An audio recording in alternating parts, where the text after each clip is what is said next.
My name is Erin, and when I was 16 years old, I used CPR to save a stranger's life. I was on a bus coming back from an Olympic event, a very crowded bus, and I heard a man start yelling, "Oh my God, my wife is dying," and I turned around and there was a man with his wife slumped against him, looking unconscious. My heart stopped. I took about 10 sharp breaths and blacked out.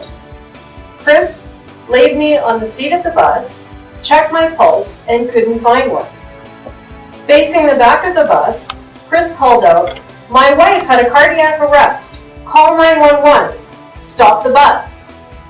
I did hesitate for a bit because I thought this is a completely crowded bus and I'm one of the youngest people here, of course. There's got to be a doctor or somebody much more medically trained than I am. I mean, I'm 16 years old. There's no way that I should have to do this. After prompting from my mom, who, after I hesitated for a bit, feeling pretty scared, she told me to go over, and I went over. Chris had never felt such relief. Erin took over compressions and corrected Chris's technique. Together, they revived me after 3 minutes. She opened her eyes and was completely fine, very bewildered, didn't know where she was.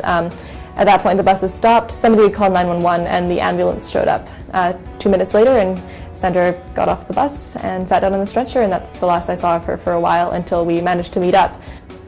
I guess I knew that I had to step in when nobody else did. I guess it's a little bit strange.